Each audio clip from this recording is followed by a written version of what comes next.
algunos aspectos relacionados también a los diversos delitos que son emblemáticos, ¿no? Los delitos que son mediáticos, que toman repercusión a través de los medios de comunicación y de una u otra forma la gentileza también de los medios de comunicación que me extienden la invitación para poder tocar esos temas o brindarle algunas reflexiones respecto de diversos temas que quizás vamos a verlos también aquí como ejemplo y también ver sus expectativas, ¿no? Ver las expectativas de todos ustedes. Yo vivo acá en Argentina ya desde hace muchísimo tiempo, ya 16 años radico aquí en Argentina. Yo soy de Perú. La mayor parte de mi vida eh, la he pasado fuera del Perú. He estado en varios lugares en realidad y me he asentado aquí, ya he hecho arraigo aquí en Argentina y aquí también me he ido preparando en el aspecto de la criminalística, ¿no? ¿Por qué? Porque como bien mencionó Sebastián, yo hice criminalística de carrera aquí en Argentina, en la Policía de la Ciudad, en el Instituto Superior de Seguridad Pública, y que de una u otra forma es sumamente importante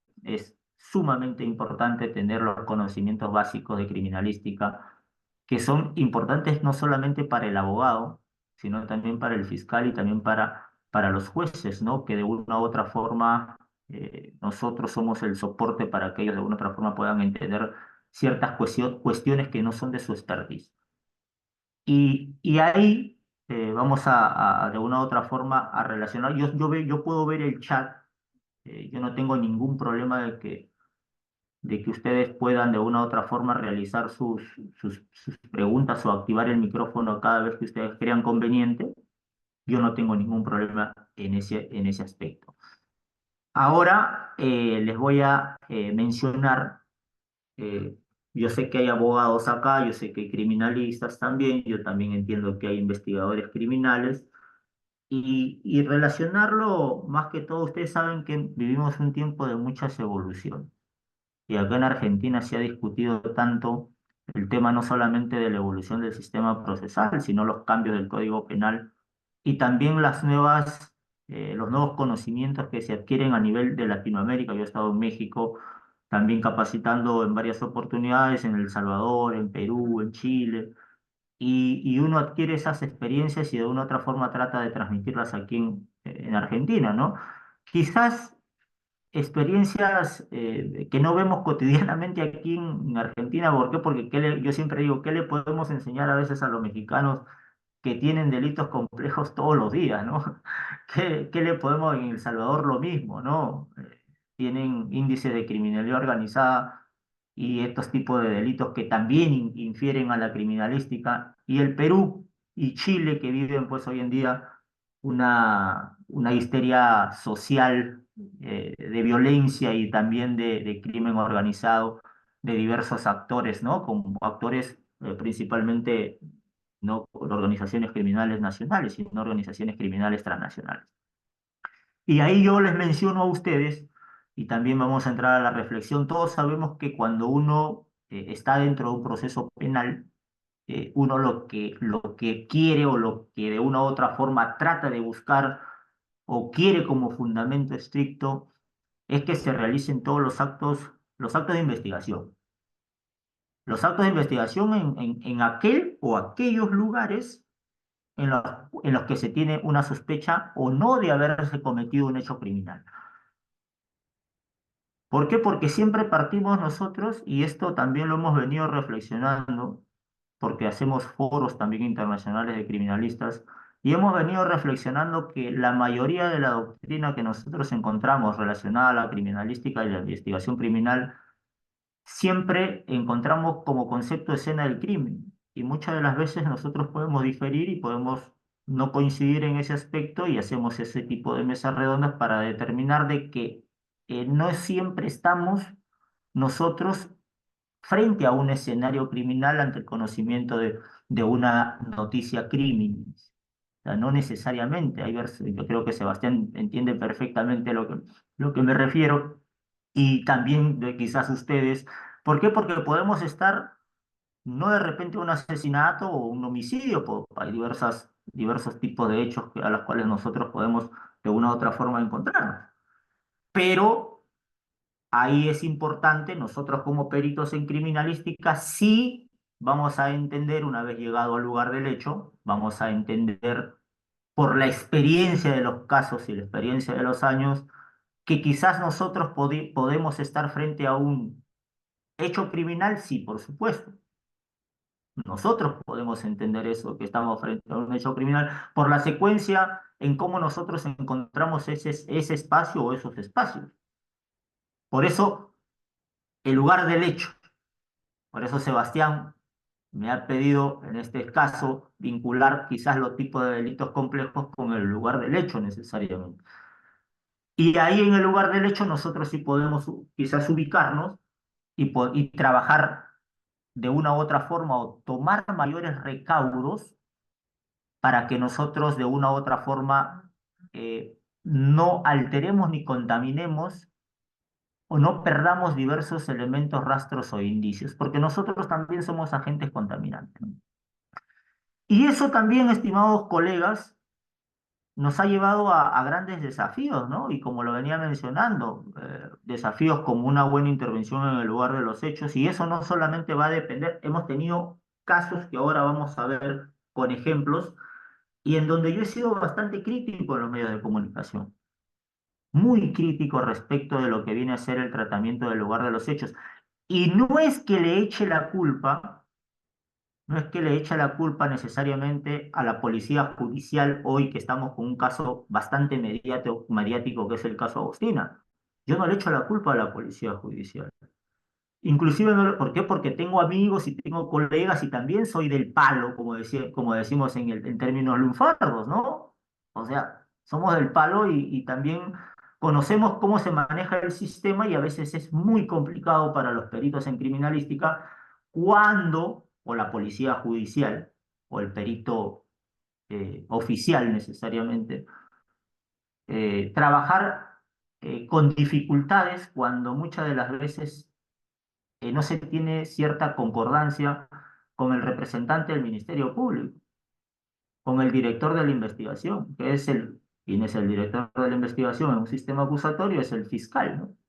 Quien lleva todo el aparato de investigación, es el órgano acusador. Y es por eso que yo siempre digo que no solamente va a depender de aquel funcionario policial o perito. ¿Por qué? Porque en principio funcionario policial, porque siempre hay diversas terminologías que nosotros adoptamos a nivel latinoamericano, que es el primer interventor, el primer respondiente, el primero que llega al lugar, y no solamente, y muchas de las veces no es aquel funcionario policial, no necesariamente. Y acá en Argentina tenemos manuales, tenemos protocolos, tenemos el manual que yo lo tengo aquí, que me lo regaló inclusive un querido amigo, el licenciado Eloy Emiliano Torales, que es el primero que salió en el año 2010 si no me equivoco, que es del Ministerio de Justicia. Pero este es un manual y es considerado un manual de buenas prácticas, que es distinto a un protocolo. ¿Por qué? Porque el protocolo es vinculante, que también podemos discutir muchísimo de lo que, qué tan vinculante es el protocolo, por supuesto. Podemos discutir y debatir. Yo he escrito un libro, varios en realidad, y algunos artículos referidos a este eje temático, porque no es lo mismo la doctrina, estimados colegas, abogados y todo, y abogados, peritos, y ese es un gran error porque no es lo mismo conocer la doctrina, no es lo mismo lo que diga un libro, que después todo lo que dice el libro pasarlo a la práctica y plasmarlo a la práctica y plasmarlo dentro del proceso penal. Es totalmente distinto, es totalmente distinto. como debatir, como debatir y discutir un ejemplo, la ruptura de la cadena de custodia, ¿no? Dentro de lo que viene a ser el lugar del hecho. Wow, eso lo he recontrarreflexionado y lo he plasmado en mis libros también y de repente ustedes conocen, yo tengo un querido amigo que es el doctor Leonardo Moreno Holma, uno de los pioneros de lo que viene a ser la litigación. Inclusive sale ahora una obra académica que estoy escribiendo y él es el prologuista de mi libro. Y reflexionamos sobre estos temas cada vez que yo tengo la oportunidad de ir a Chile, reflexionamos sobre el lugar del hecho, reflexionamos sobre lo que viene a ser la cadena de custodia o la famosa teoría del fruto del árbol envenenado. Y todas esas experiencias, bueno, el doctor Leonardo Moreno Holmes es un pionero de la litigación y un pionero del sistema acusatorio junto con Beatelman y Duce, ¿no? Son los primeros que trajeron y los primeros que hablaron necesariamente de lo que es el sistema acusatorio de la litigación aquí o la teoría del caso, la famosa teoría del caso aquí en la República Argentina, a nivel latinoamericano en general. Y ahí nosotros también vamos a determinar que durante muchísimos años, ustedes saben que durante 40 años, hace 50 años atrás, ha evolucionado el sistema procesal, por supuesto. Claro que ha evolucionado. ¿Por qué? Porque antes estábamos con un sistema inquisitivo o un sistema mixto, más inquisitivo que mixto. Y los países de la región han ido adoptando también necesariamente todas esas reflexiones y todos esos avances del proceso penal. Es decir, han dejado muchos países un sistema arcaico y desfasado para pasar a un sistema moderno, que es el sistema procesal penal acusatorio que tanto se discute aquí en la República Argentina y que todavía no se logra necesariamente ponerlo a nivel nacional. O sea, hay, sí, por supuesto, ¿no? Y hay para los delitos federales y todo lo demás. Y algunas provincias que las han adoptado, sí, por supuesto. Salta, Jujuy, en el 2019. ¿Y por qué mismo? Por el mismo hecho de que hoy nos atañe esta charla también. ¿Por qué? Porque Salta, Jujuy, en el año 2019 aproximadamente, vivía una ola de muchos delitos vinculados no solamente al narcomenudeo, sino también al tema del narcotráfico. Y es por eso que de una u otra forma trató de pasar al sistema acusatorio. ¿Por qué? Porque eso te trae diversas aristas, ¿no? Te da fiscalías especializadas para manejar diversos tipos de delitos.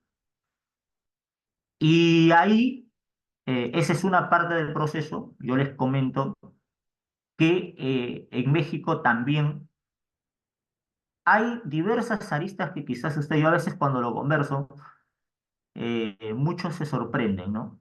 No solamente, muchos se sorprenden afuera necesariamente, porque cuando salgo a explicar cómo se maneja el proceso aquí en Argentina, muchos se sorprenden afuera porque se sorprenden que todavía no esté en todas las provincias el sistema acusatorio, o piensan, y cuando les digo que cada provincia adopta su propio código procesal, inclusive su propia constitución, me dicen, ¿en serio?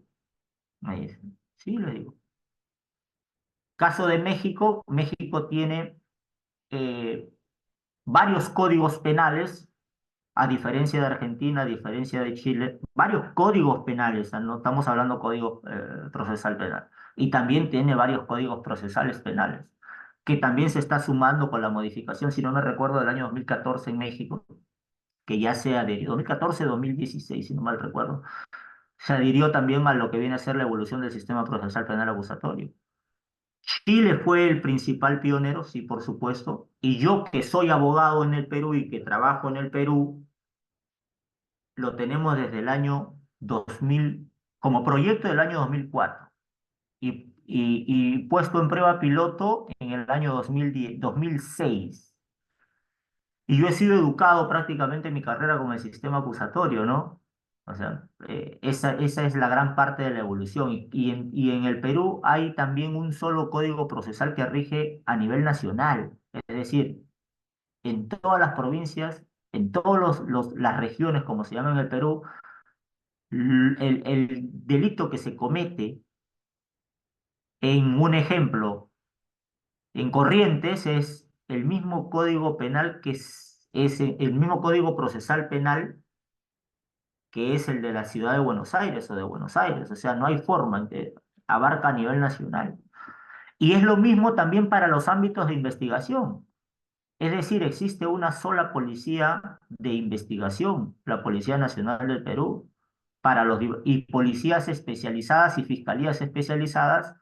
¿Para qué? Para que puedan de una u otra forma individualizar cada tipo de delito y fortalecer cada fiscalía y fortalecer cada policía dentro de una sola institución para que se dediquen específicamente a un tipo de delito que viene a ser crimen organizado vinculado a la trata de personas, lavado de activos.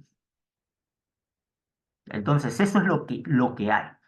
Y hemos evolucionado, ¿por qué? Yo les pregunto, ¿por qué un Estado, una nación evoluciona en el aspecto del sistema procesal? ¿Por qué? Porque los delitos que se cometían en los años 40 no son los que se cometen hoy en la actualidad.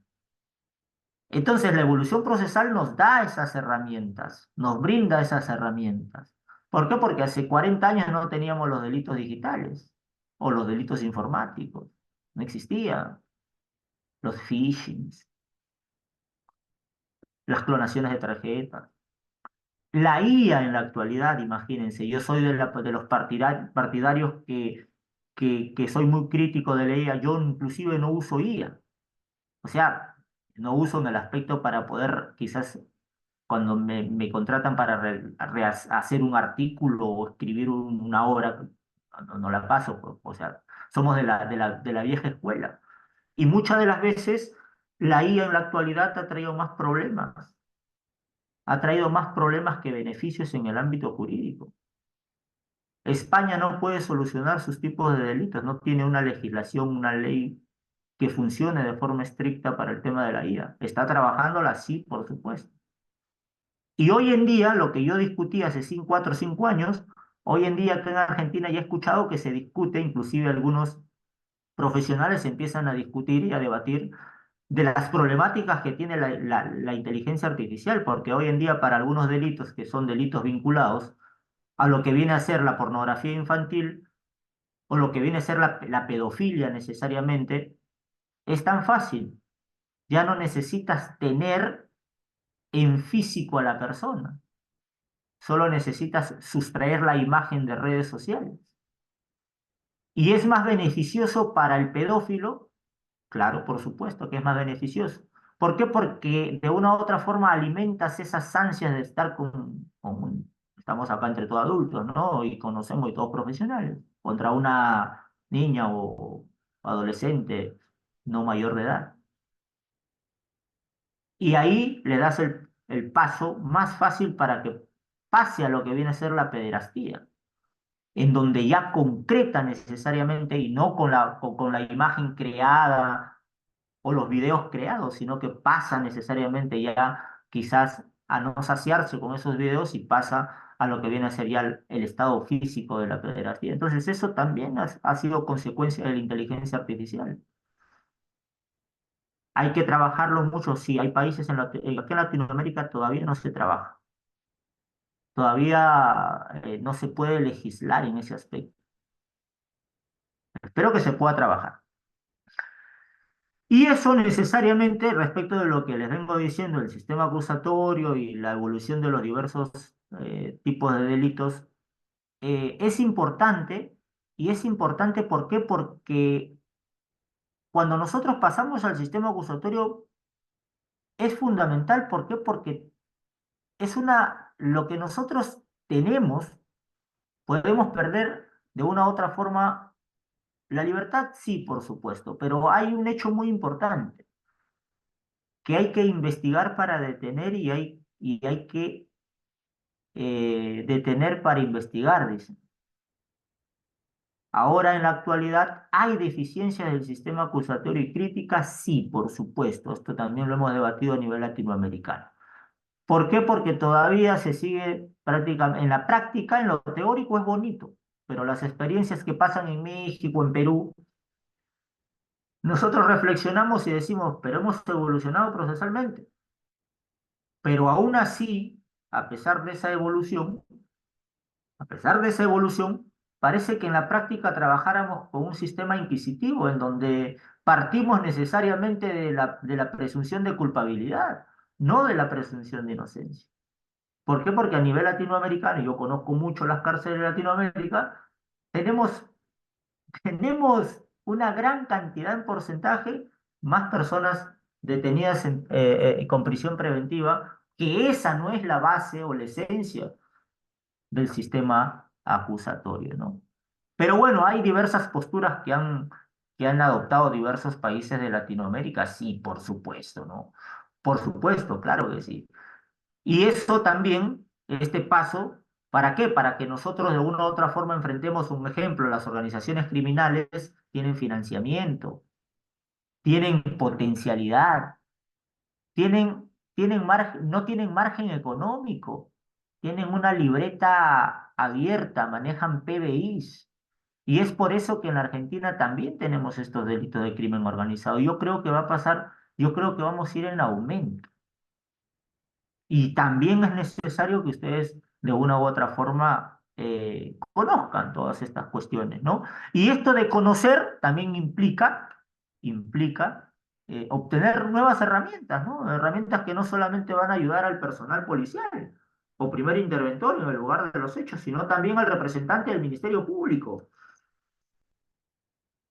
También le va a abrir una ventana muy importante al juzgador, ¿no? Uno dice, a pesar de que el querido Michel Tarufo, que no lo llegué a conocer, lamentablemente, tiene un librito prueba de los hechos y él ahí decía, ¿no?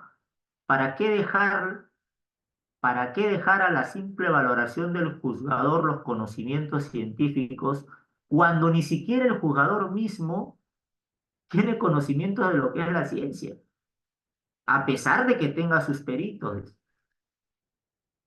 Imagínense ustedes esa gran crítica de los conocimientos científicos. Yo creo que es importante, por supuesto que es importante, ¿no? Y hay que conocer todos estos aspectos de que trae Sebastián con esta diplomatura, los aspectos que son tan importantes respecto de la preservación o la protección del lugar de los hechos.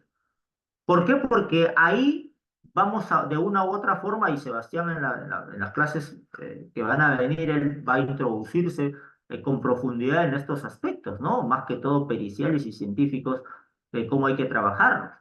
Pero lo que nosotros tenemos que evitar dentro de lo que viene a ser las diligencias preliminares o los actos urgentes e inaplazables, o necesariamente lo que viene a ser la etapa de la instrucción, los actos que son, las diligencias que son urgentes, ¿es para qué? Para evitar toda manipulación de todo elemento, rastro o indicio que se ha encontrado de una u otra forma no sea violentado. Y así nosotros vamos a obtener necesariamente, no vamos a desviar la investigación en principio.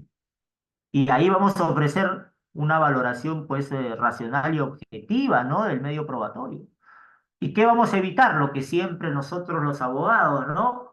¿Qué es lo que más queremos los abogados? Bueno, y para eso también está de repente Sebastián, ¿no? De repente los peritos de parte. Lo que nosotros buscamos y lo que la fiscalía de una u otra forma tiene que tener estos conocimientos, ¿para qué? Para evitar posteriores nulidades, ¿no? Nulidades o impugnaciones, ¿no? Por parte de la defensa, pues, investigado o imputado, ¿no? Entonces, esta también es una gran crítica. Mire que yo en los medios de comunicación, gracias a Dios, tengo libertad de poder decir lo que me plazca. No me censuran, eso es lo bueno. Eh, Siempre creo que hasta el día de hoy me he ganado un espacio en los medios de comunicación y tengo la libertad de poder decir lo que pienso y lo que creo.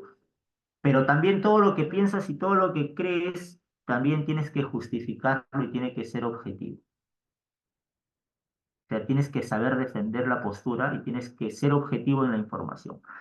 Y yo he sido muy crítico ya desde casos podemos hablar infinito, ¿no? El caso Nisman, el caso Loan, el caso Lian, podemos hablar hoy en día el caso Agostina, que está pues de una u otra forma en boga, el caso del triple crimen de Florencio Varela, podemos hablar de casos infinitos.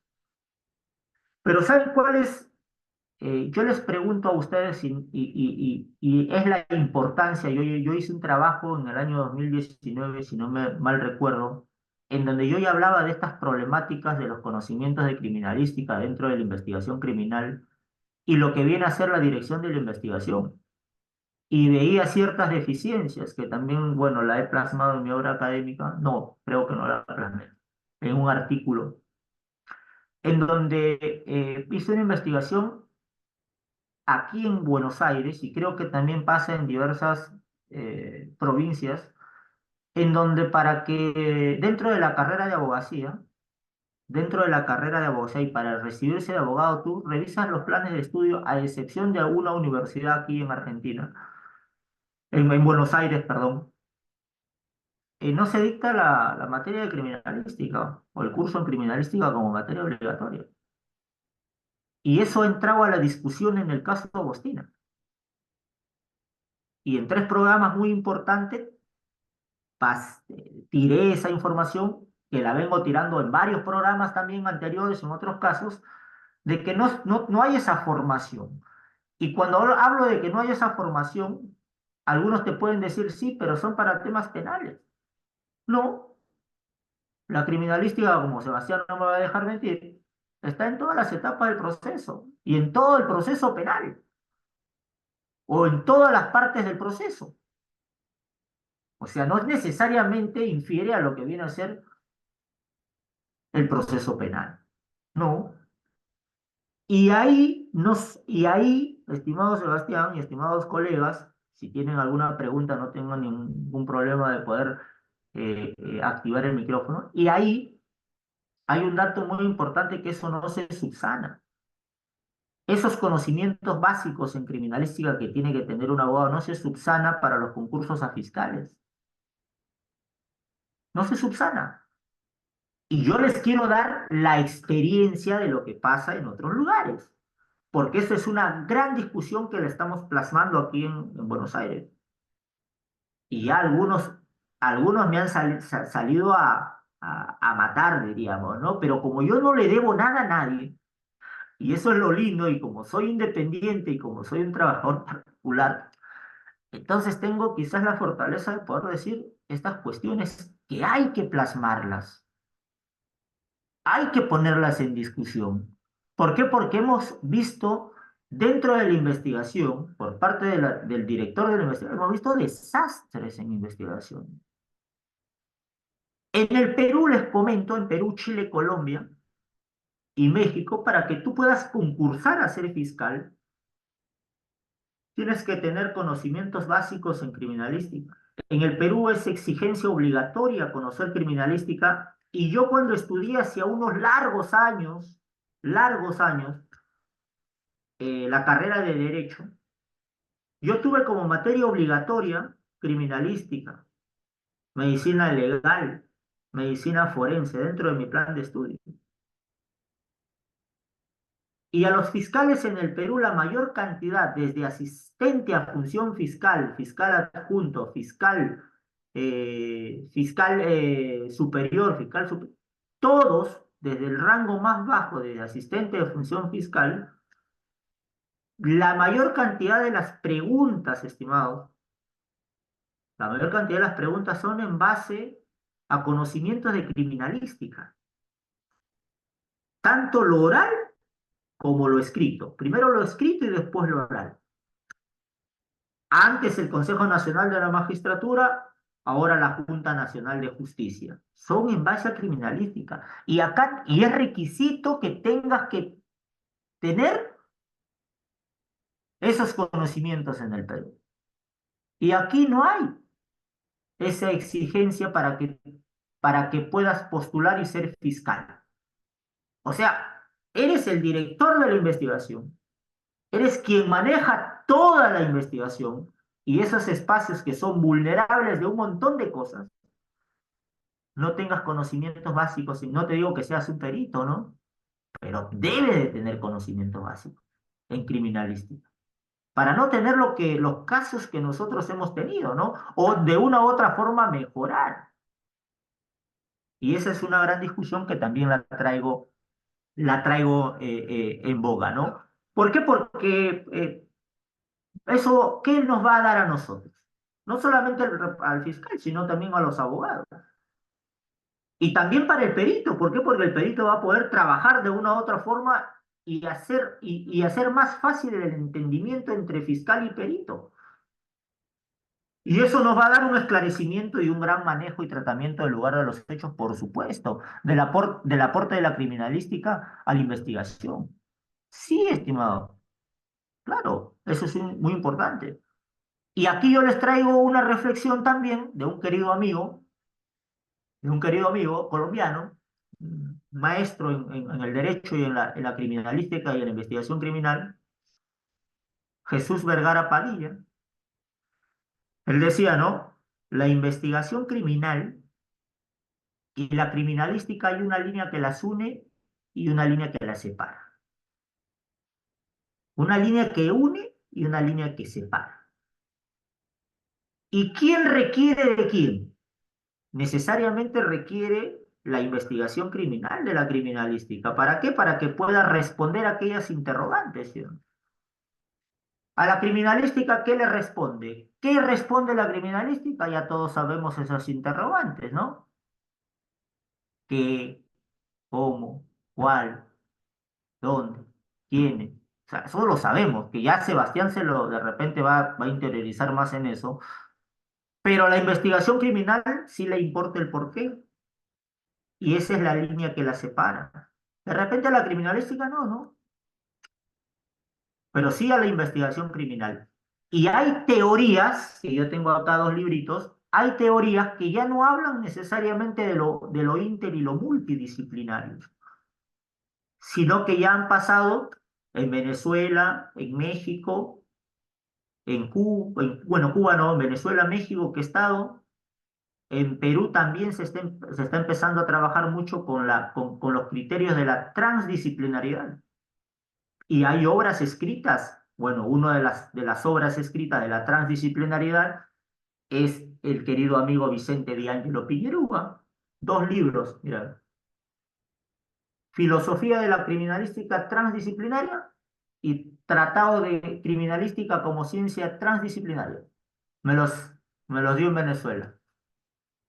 Entonces, hay herramientas de investigación que podemos usar nosotros y, por supuesto, podemos usar muchísimas herramientas dentro de la investigación.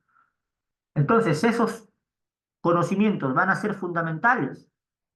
Todo lo que nosotros podamos conocer dentro del lugar dentro de lo que viene a ser la criminalística, al abogado, al fiscal, al juez, claro, por supuesto. Y van a ser importantes durante todas las etapas del proceso penal. Todas. Instrucción y juicio oral y también en un sistema acusatorio, diligencias preliminares, perdón, investigación penal preparatoria, etapa intermedia y etapa de juzgamiento. Va a ser sumamente importante. Y entonces ahí también nosotros tenemos que entender y justificar que toda mala intervención en el lugar de los hechos, y ahí Sebastián va a hablar de seguro posterior, ¿dónde repercute?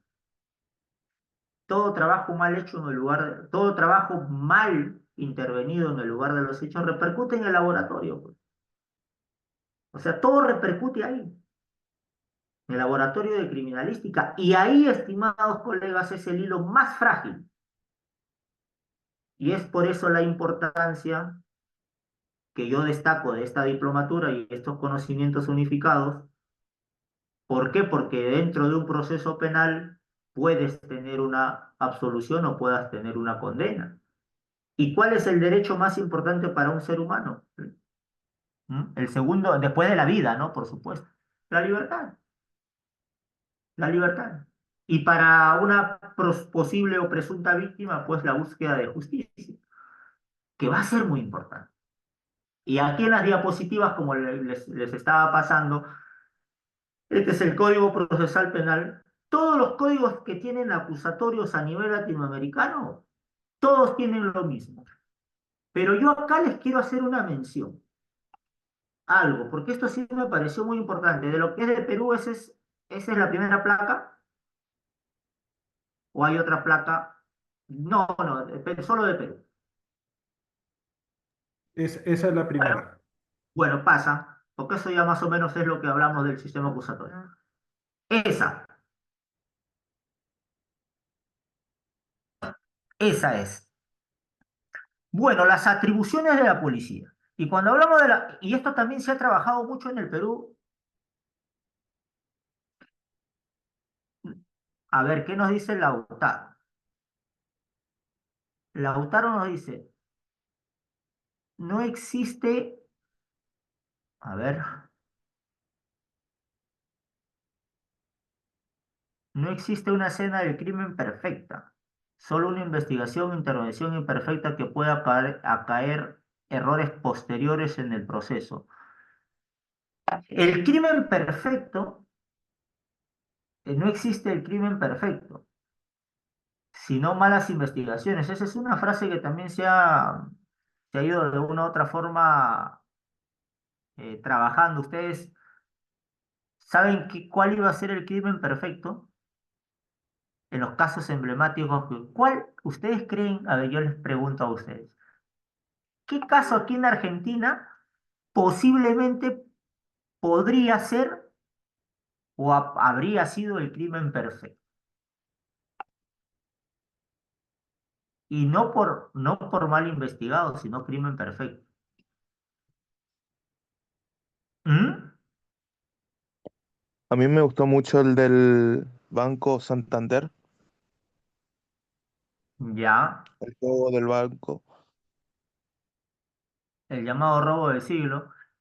Bueno, pero a ver, tirémoslos más a hechos en donde, un ejemplo, vinculados siempre a una persona, ejemplo, violación sexual, asesinato, porque es ahí en donde mayormente.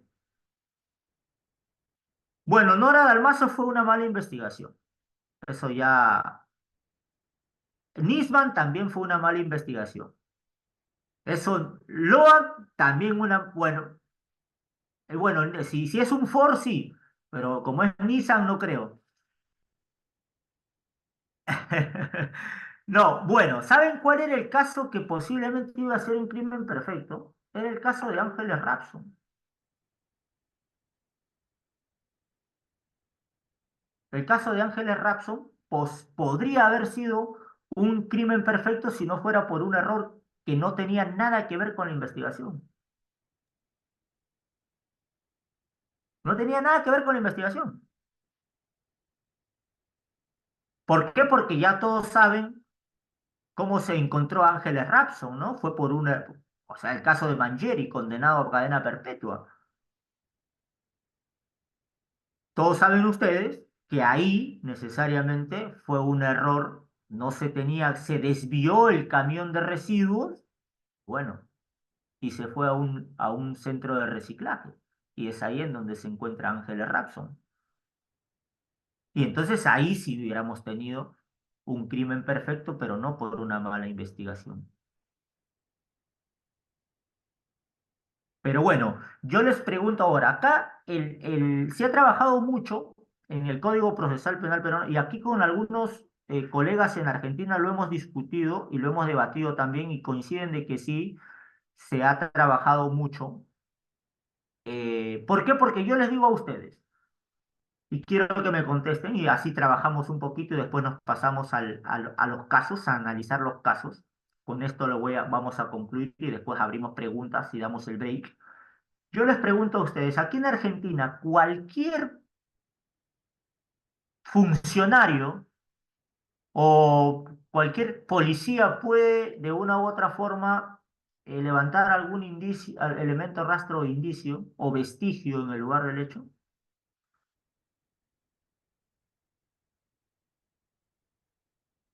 ¿Mm?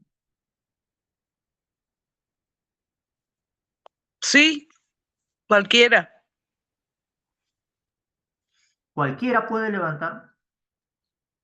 Para mí, yo considero que no, porque en un tiempo, o sea, yo hoy día no estoy dentro de la policía, yo soy de Misiones y sí estuve dentro de una división criminalística porque Sí. estaba brindando, como vamos a decirle, mis servicios a ellos para hacer unas prácticas y, y noté cómo el personal que no es idóneo, está bien que son acompañantes técnicos, por así decirlo, del licenciado en criminalística, que sí es el idóneo para levantar rastros, por ejemplo, haciendo hincapié en eso.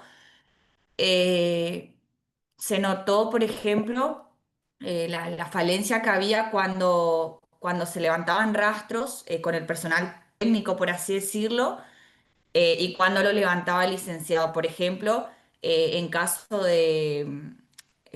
ay, no me está saliendo ahora, pero cuando eran partes nomás, no la huella completa, el licenciado no lo podía analizar porque no estaba bien tomada, no se levantó bien. Entonces después era nulo, no había forma de identificar a la persona porque no hicieron bien el levantamiento. Entonces después hay casos que quedan en la nada por esas cuestiones. Entonces considero que sí son ayudantes de licenciado, pero hay cosas que considero que no deberían hacer, sí el acompañamiento técnico, pero no estas cuestiones que son muy relevantes al lugar, al momento de después deducir quién sería, digamos, no el culpable, sino solo también al juez, pero sí poder llevar a que el proceso sea válido. Bueno, perfecto, perfecto. ¿Le puedo Eh, comentar algo? sí, María, te escucho. Yo estoy a cargo de recibir las evidencias hace 2 años más o menos acá en el Ministerio Público y doy fe de que cualquier persona, cualquier funcionario de la comisaría hace los levantamientos, van a los allanamientos, secuestran cualquier cosa, hacen cualquier cosa. Y llegué a la conclusión de que nadie este, tiene que tiene la conciencia del valor que tienen las evidencias a la hora de recogerlas. Todos recogen cualquier cosa, levantan todo mal, porque trabajan muy mal. Son muy pocos los que trabajan. Gendarmería Nacional creo que es la única que trabaja bien con respecto a las evidencias, al secuestro, que todos los elementos estén rotulados, bien con su formulario, todas esas cosas. Pero después la policía en general, las comisarías, no todas las comisarías tienen perito, así que va cualquier hijo de vecino y se va al lugar del hecho, hacen los allanamientos, hacen los levantamientos y traen cualquier cosa. En mi María, experiencia, en mi pero experiencia en lectura de causas procesales y en mi experiencia como víctima de un delito, no levanta cualquiera. Se espera que venga, por ejemplo, si es una huella, se espera que venga el perito que traiga los elementos para levantar la huella y no lo hace el policía que está en el lugar, lo hace el perito que viene con los elementos. Igual la fotografía, por ejemplo, la fotografía que uno dice cualquiera la puede tomar con un celular, no, viene un perito y saca la fotografía como corresponde. Y lo mismo la medición de muros, por ejemplo, si tienen que constatar la altura de un muro, no, se comisiona a un personal específico para que vaya a hacerlo. No lo hace el policía que está ahí a mano, digamos, porque le quedó bien medir el muro ahí. Claro, claro. Eso suele, en realidad existen manuales, existen protocolos, y muchas de las veces eh, no se cumplen, pero ahora vamos a explicarlo eso también. Y ahí depende del caso, como dice Maru, ahí también. Pero yo les pregunto, a ver, ¿existe alguna normativa que respalde eso aquí en la República Argentina? O sea, que respalde, que diga, ante las circunstancias, como dice, ¿no? Lluvia, fuego, porque después eso puede caer en diversas nulidades y tú puedes atacar esas cuestiones. Yo he visto barbaridades, sí, por supuesto. Claro, un protocolo, pero que mencione que una persona que no es perito en criminalística o técnico en criminalística, lo que fuera, que sea idóneo en la materia, que no sea, pueda levantarlo. buenas tardes. Igual tengo entendido que en el Código Penal Procesal de acá de Corrientes habilita a la distribución de la policía a hacer secuestro de evidencias y en el caso que no sea tan particular, técnico, como huellas, levantamiento de sangre, pero evidencia respecto a la investigación lo puede hacer. Claro, estamos hablando, claro, eso es investigación posterior a un hecho. De repente en un allanamiento, sí, por supuesto. Claro que lo puede hacer un policía. Pero estamos hablando en el caso concreto del lugar del hecho. Un ejemplo, pongámoslo nosotros en el caso, ya, caso práctico, Nisman, pongámosle. O el caso práctico, lo que hoy estamos viviendo con Agostina. Un ejemplo, en ese domicilio puede cualquier perito levantar. Hay una normativa que diga, ante la ausencia de los peritos, ¿puede el personal interventor o primer interventor hacer o realizar el levantamiento de esos indicios? Yo entiendo lo que dice Valeria y lo que dice el que habló último. Eso es a posterior en temas de allanamiento. O sea, hay una orden judicial, vas, allanas y secuestras un arma.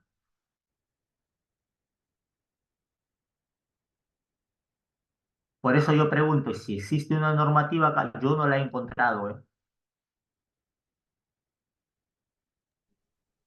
Sí, ¿Por si qué? me permitís, Mario, si me permitís, yo quiero incorporar algo al debate y a ver, te lo transmito a vos y a los colegas también, que no estoy leyendo en el chat, pido disculpas si alguien por ahí lo mencionó porque como estoy compartiendo pantalla no lo veo, pero en toda esta cuestión incorporar una terminología que entiendo no está arraigada incluso en la práctica del derecho para todos los actores de la investigación criminal, que es el término de la mala praxis.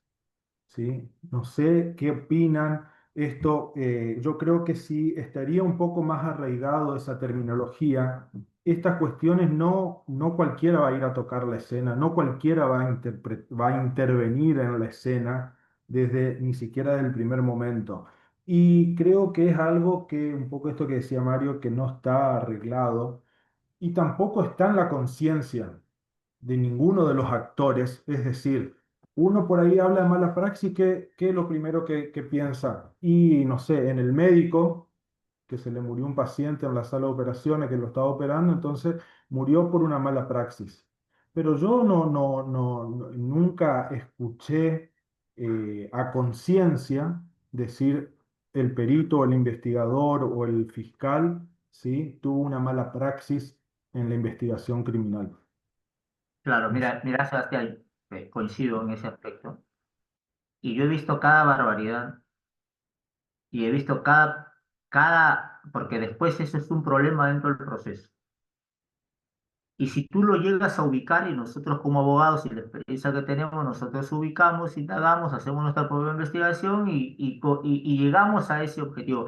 Yo tengo acá, a ver, y el protocolo, yo tengo el protocolo federal, no lo, el código procesal federal, el de la nación, el de la provincia, no lo habilita. No hay una normativa. Te dice específicamente que tienes que tener título habilitante,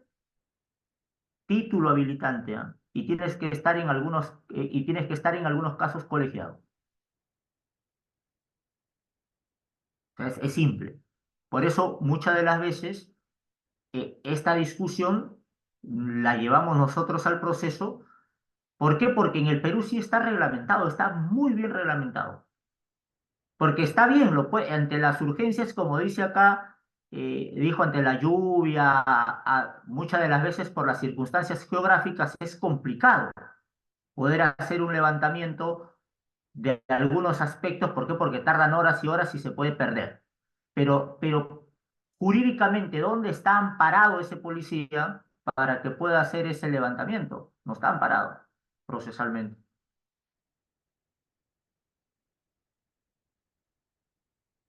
Bueno, Locles es otro tema porque Locles agarró y no hizo necesariamente una mala praxis. Locles hizo un delito directo, incito. Exactamente.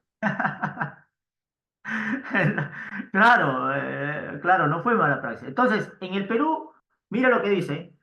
Yo después se lo voy a pasar, yo le voy a pasar más información. Inclusive yo en mi librito, yo tengo jurisprudencia, y hoy se cita para los abogados, le voy a decir, ¿ah? Se está empezando a citar jurisprudencia internacional en los juicios argentinos, ¿ah? O sea, no está prohibido que tú cites jurisprudencia internacional de algunos casos cuando estás justificando algo. No, no hay algo que te impida, lo puedes hacer, lo puedes ilustrar al juez en ese aspecto y queda a disposición del juez, adoptar esos criterios. La sana crítica racional queda a disposición, pero de que puedes decirlo, lo puedes decir, claro, por supuesto. Este es el librito que yo saqué en Perú. Métodos de abordaje a los hechos, aspectos de cientificidad probatoria, y esa es una gran discusión, porque discutes cientificidad probatoria, discutes admisibilidad probatoria y la discutes en la audiencia de elevación a juicio. O sea, para los abogados esto es sumamente importante. Y yo les voy a pasar algunas jurisprudencias, se lo voy a hacer llegar a Sebastián, respecto de ruptura de cadena de custodia, no solamente acá, sino en Colombia, sino en Perú, para que ustedes vean esa diferencia.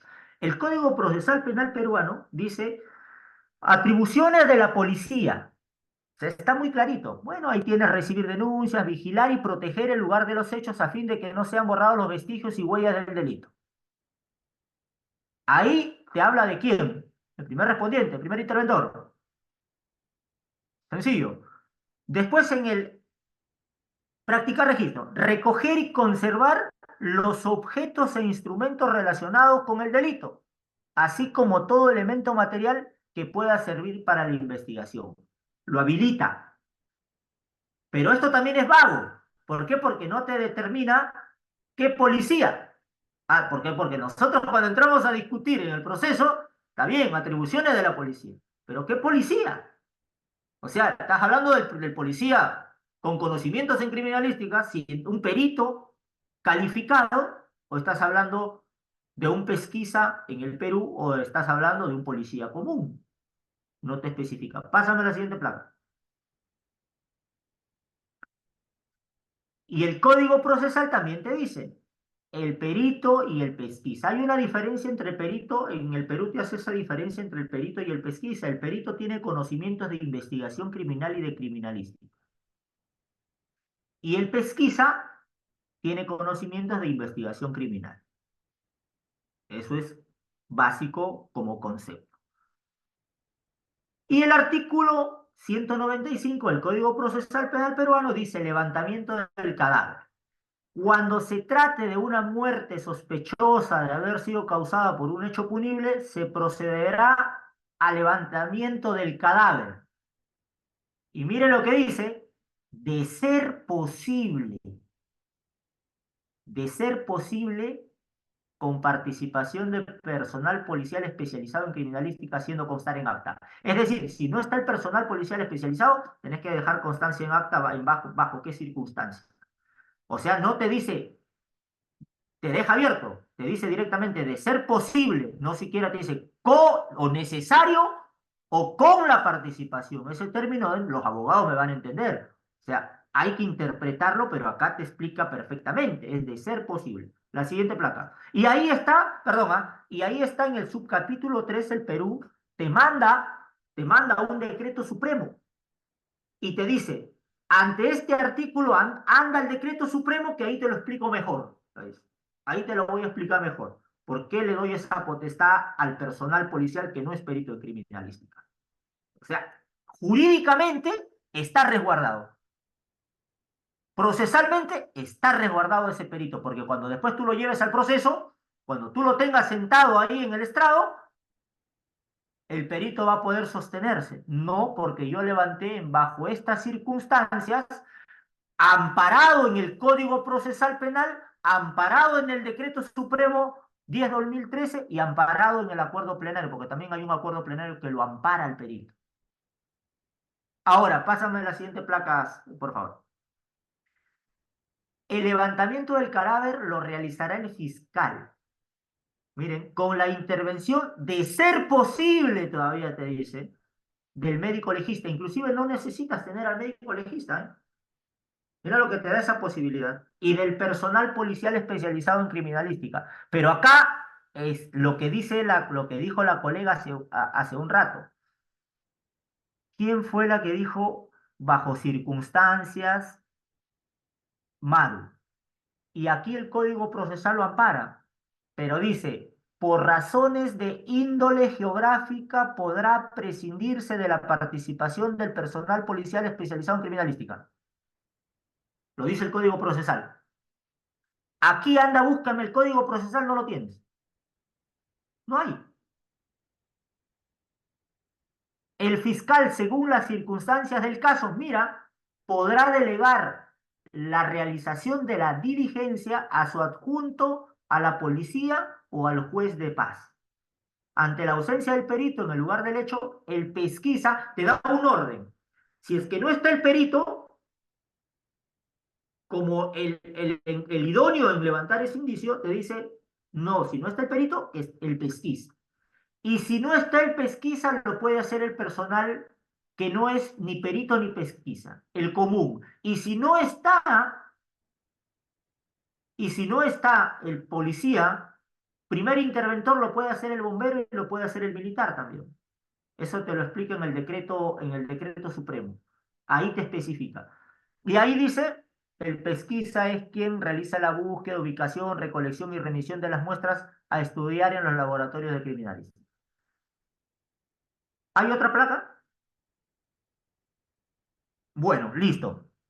De ahí venimos a analizar este tema. ¿Alguna pregunta que les quedó claro bien ese aspecto de cómo viene trabajándose en otro país, ejemplo en Perú?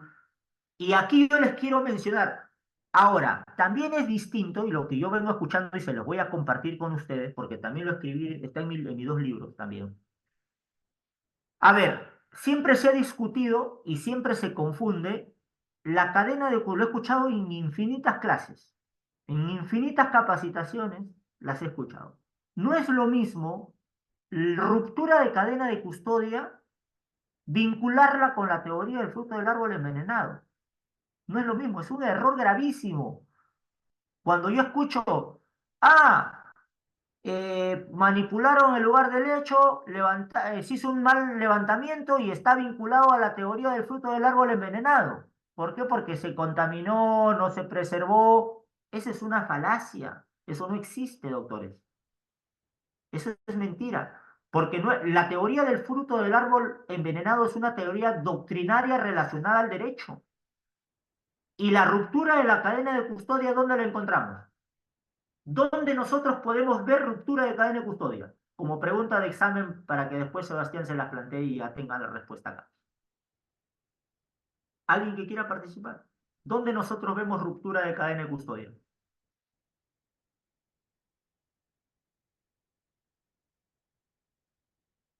Bueno, ruptura de cadena. Después del levantamiento se va a ver la ruptura de la cadena de custodia, no antes. Bueno, gracias. ¿Sabe dónde vemos ruptura de cadena de custodia? En el proceso penal. La teoría de vincular la ruptura de la cadena de custodia con la teoría del fruto del árbol envenenado es un error gravísimo. ¿Por qué? Porque la teoría del fruto del árbol envenenado es doctrina penal, no es procesal. ¿Por qué? Porque es prueba ilícita. O sea, no hay forma de discutir en la teoría del fruto del árbol envenenado. Su nacimiento es ilícito y esto lo plasmé en mi libro. ¿Por qué? Porque lo fui no a discutir, sino cuando viajo a Chile le llevo yo propuestas a mi querido amigo Leonardo y discutimos en ese aspecto, porque yo lo he escuchado acá de próceres de la criminalística, como los ven, como los conocen, y yo digo, no, es un error eso. ¿Por qué? Porque tú en ruptura de la cadena de custodia, tú todavía puedes subsanar ese error. Y eso sí está justificado, acá en Argentina. En diciembre del año 2024, si no me equivoco, fue el 10 de diciembre del año 2024, ya se habla de la ruptura de la cadena de custodia, en donde si es que existe ruptura de la cadena de custodia, necesariamente no tiene que ser inadmisible, se tiene que recepcionar a pesar de su ruptura. Eso te dice el protocolo para la evidencia digital del año 2000 del Ministerio Público del año 2024. Ya ahí te habla de la cadena de custodia.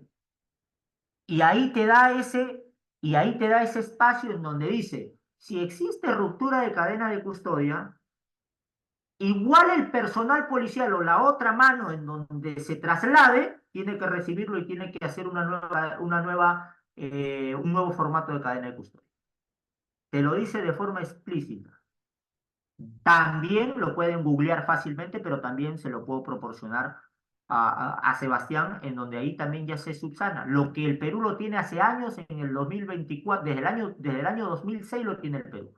Y acá en Argentina se puso en el año 2024 recién, cuando se empezaba a discutir. ¿Por qué? Porque es muy fácil decir, se rompió la cadena de custodia, pero es mentira de que cuando tú vas al proceso, eso igual pasa. O sea, decirles, señores, ¿sabes qué? Más los criminalistas cuando tocamos este tema, yo los he escuchado, se rompió la cadena de custodia, bueno, no se tiene que ser admisible, ya está, se perdió ese elemento material probado. Mentira, es mentira. En el proceso penal eso igual pasa. Y ahora les voy a decir a ustedes, ¿dónde? Para ir al break de 5 minutitos si quieren. Y ahí les voy a decir cómo tienes que discutir ese aspecto. ¿Dónde tienes que discutir ese aspecto? Tienes que discutir ese aspecto. Hay dos formas de discutir cuando hay ruptura en la cadena de custodia. Una que es indiscutible, que no tiene validez, y la otra que sí tiene validez, que todavía se subsana. Si es que nosotros encontramos un ejemplo, un hecho, un elemento material probatorio, anterior a la realización, existe ruptura de la cadena de custodia, anterior a la realización del dictamen pericial o del trabajo en el laboratorio, nosotros detectamos eso, ahí no hay forma de discutirla. No hay forma. ¿Por qué? Porque no se realizó ese dictamen, no se trabajó en el laboratorio. ¿Y hay jurisprudencia? Sí, por supuesto. Y la otra es que una vez que se realiza el dictamen pericial y existe en el decurso ruptura de cadena de custodia del elemento material probatorio, no hay problema. No hay problema. Porque ya no vas a trabajar con el elemento material probatorio. ¿Con qué vas a trabajar? Vas a trabajar con el dictamen. Vas a trabajar con el dictamen. O sea, ya es absurdo discutir eso. ¿Puedes de una u otra forma en el debate oral, en el contrainterrogatorio? Sí, por supuesto, vas a desacreditar al perito. Claro. O vas a desacreditar al encargado de esa custodia. Claro, por supuesto. Pero ya no, porque vas a trabajar con el dictamen.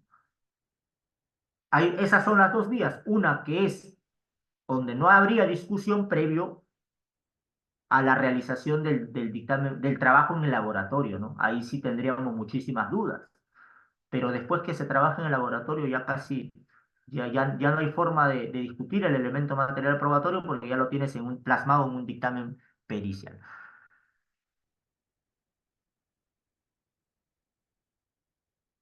A ver, acá estoy leyendo los. Exactamente, exactamente, Guido. Por eso mira, a ver, yo todo soy de libros. Este es Michel Tarufo, se los recomiendo. Prueba de los hechos de Michel Tarufo, ya murió, ya era de la escuela de Girona. Y ahí Michel Tarufo hace esa crítica, ¿no? Dice, ¿para qué dejar a la simple valoración el conocimiento científico al juzgador si el juzgador muchas de las veces no tiene ni conocimiento de lo que es la ciencia? Y sí, es verdad, Guido. Cuando tú llegas a la etapa de control de acusación, audiencia de elevación a juicio, etapa de saneamiento, hay un montón de terminologías que se usan en donde tú propones tus medios probatorios. Y entonces ahí, de una u otra forma, el dictamen pericial no es vinculante. No es vinculante. No es vinculante. Entonces, ¿el juez de una u otra forma la puede desestimar? Sí, por supuesto, pero la tiene que justificar. Pero es muy complicado que la desestime. Siempre le da admisibilidad. O sea, hay una realidad importante que la discutes en ese control de acusación, sí, por supuesto. Pero el juez, a mí muchas de las veces, y yo he trabajado con muy buenos abogados aquí en Argentina, buenos en realidad, buenísimos, mediáticos, y la verdad que saben hacerte un planteo de nulidad espectacular. Y lo hacemos espectacular, pero el juez te dice, y en el Perú más, que yo trabajo más en el Perú, te dice, ¿sabes qué, señor abogado? Todo lo que tú quieras discutir acá, perfecto, pero no es el lugar. Vaya a juicio oral y allá discútalo. ¿Dónde lo discutes? Hay dos formas. Una en realidad, ¿no? Que es en el contrainterrogatorio. Ahí discutes ese tema. ¿Desacreditas al perito o desacreditas hay dos formas de desacreditar. Al trabajo del perito y a la expertise del perito, a los conocimientos del perito. Pero muchas de las veces hay informes muy buenos, sí, dictámenes extraordinarios, no hay forma de atacarlo, no hay forma. Entonces vas al ataque del perito. Yo jamás ataco a un perito cuando es joven. ¿Por qué? Porque es mentira.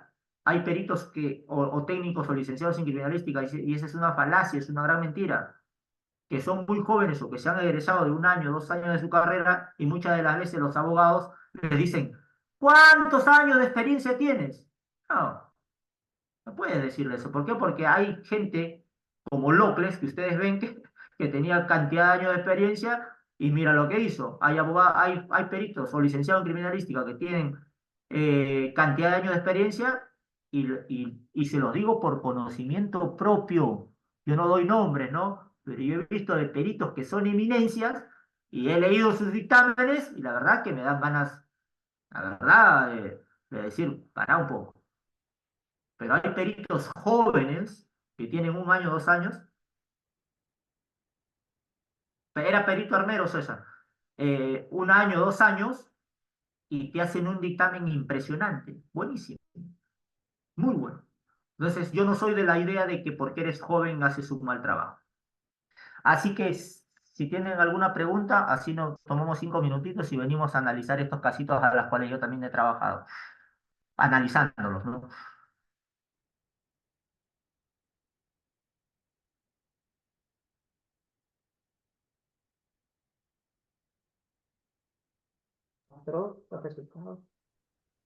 Bueno, nos hacemos un break de 5 minutitos y volvemos. Que necesario. Que el principio de intercambio trabajó muchísimo en ese aspecto. ¿Por qué? Porque la justificación de Mangieri era que se había peleado, que había tenido una discusión y que los rasguños que tenía. Entonces, hasta ahí la policía no tenía cómo vincularlo.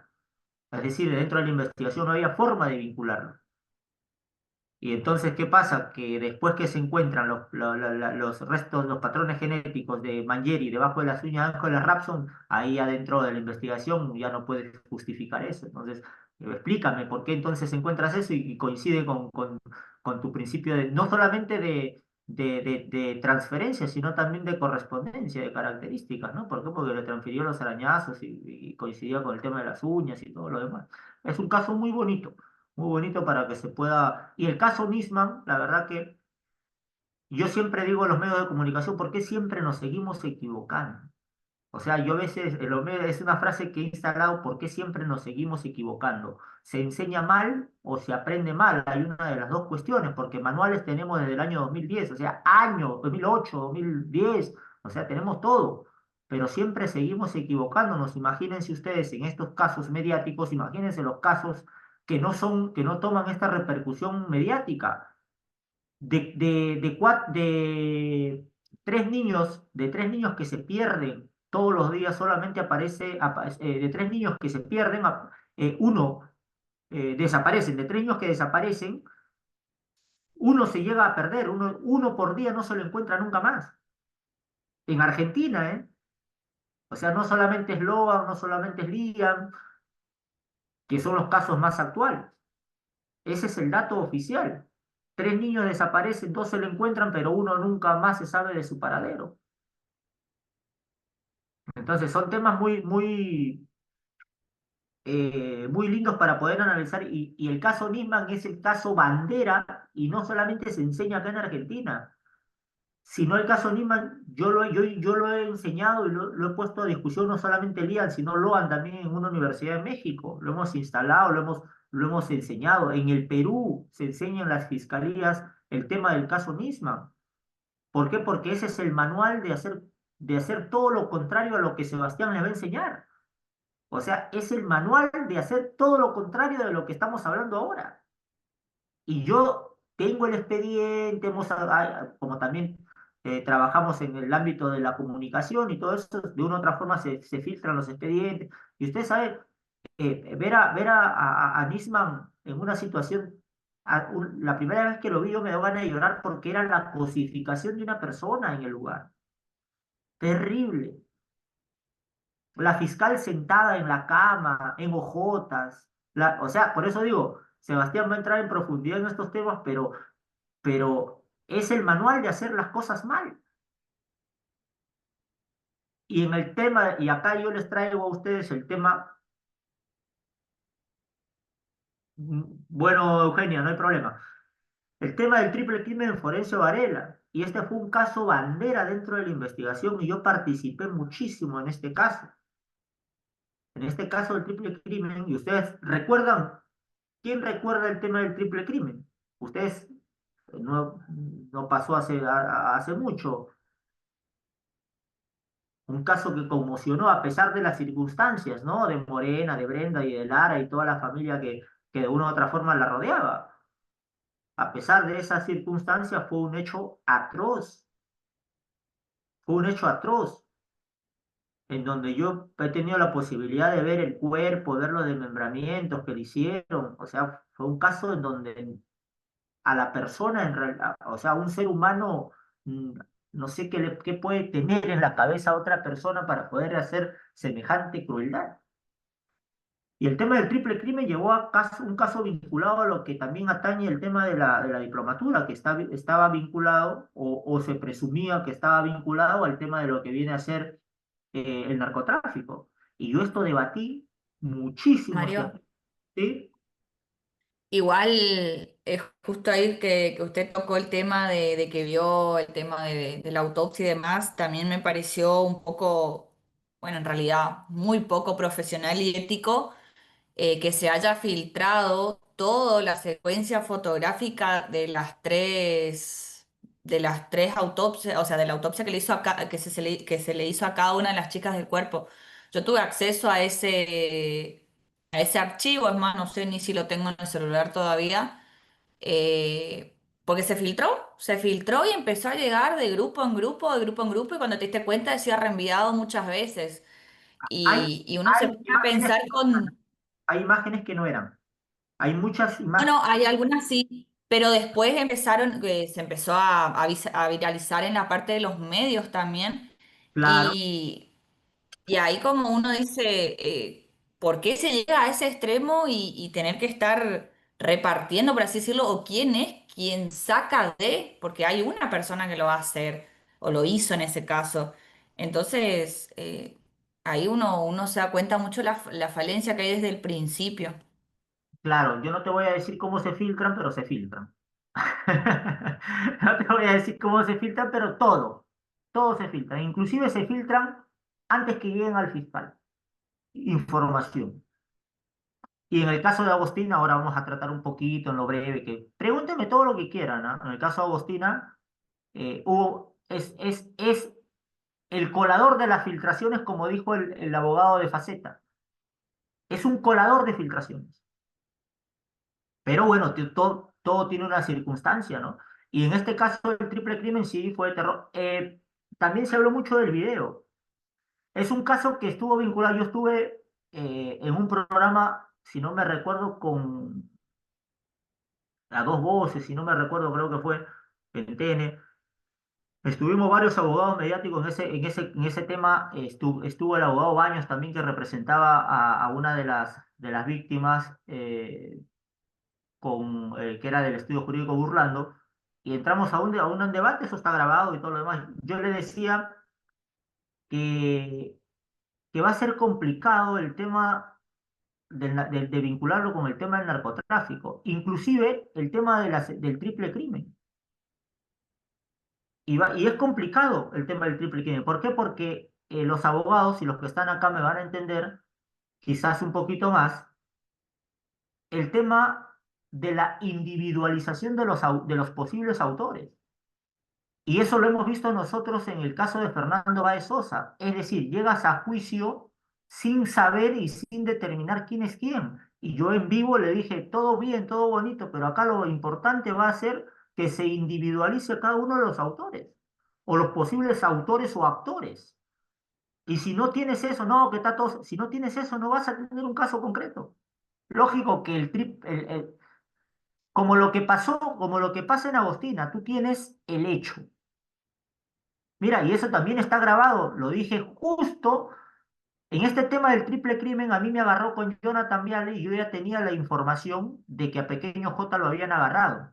Estaba justo en ese momento, porque como pasó en Perú, exactamente acá, como pasó en Perú, yo tenía mucha información de Perú. Como me manejo en Perú en el aspecto jurídico, tenía mucha información. Y entonces estaba sentado y yo sabía, porque primero lo agarran a Osorio y se filtra la información de Osorio y sale Patricia Bullrich y tira la información que habían agarrado a Osorio. Pero a los minutos nada más me empiezan a hacer algunas preguntas y me dicen, ¿y cuándo lo van a agarrar? Y yo le dije, no te puedo decir nada, pero van a tener novedades. Yo ya sabía que lo habían agarrado. Entonces, ¿se filtra información? Sí, por supuesto que se filtra información. Y en el caso y también en el caso de Agostina, a mí me agarró en TN, justo en el momento que encontraron el cuerpo.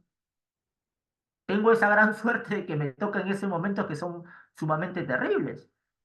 Ahora, estaba vinculado, yo les comento un poquito este caso y cómo está, ¿no? ¿Por qué? Porque es un caso que fue muy sensible acá en la República Argentina, para poder trabajarlo desde el punto de vista probatorio, desde el punto de vista del lugar del hecho. El lugar fue desastre. Y bueno, eso sí ha pasado ya en los medios de comunicación, todo, ¿no? Pero ustedes saben el nivel de violencia que existía, que hay en el domicilio. Teníamos, Sebastián, quizás debes de saber, salpicaduras de manchas hemáticas en el techo.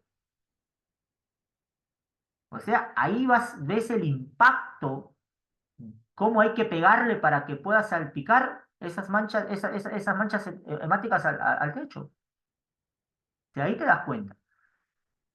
Y entonces se estuvo vinculado, se trató de vincular mucho al que pase al ámbito federal, pero dentro de lo que viene a ser el ámbito federal, yo creo que primero se tiene que solucionar el tema del triple crimen, que hay elementos, sí, por supuesto hay elementos para poder solucionar el tema del triple crimen en el ámbito, en la justicia ordinaria, porque en el ámbito federal no hay ni un gramo de droga.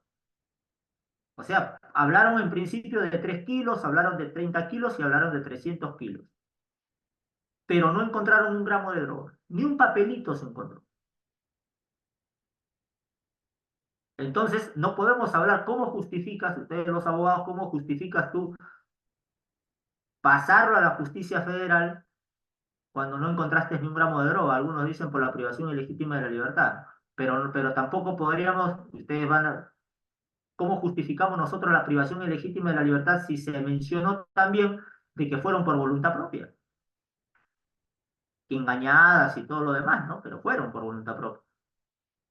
Ahora, ahí está como ven en las imágenes, miren lo que pasó. Pequeño J ya está aquí en la República Argentina, en una extradición. Hace poquito me mandaron una información de que está sufriendo violencia psicológica y que solicita, ahora, está sufriendo violencia psicológica y que necesita hacer llamados con la familia. Y en estos casos, lamentablemente, ustedes saben, y los abogados que están acá, saben que para que tú puedas de una u otra forma acreditarle un delito a alguien, tienes que tener pruebas, pues, elementos probatorios. Tienes que individualizar a los actores. Eso es básico.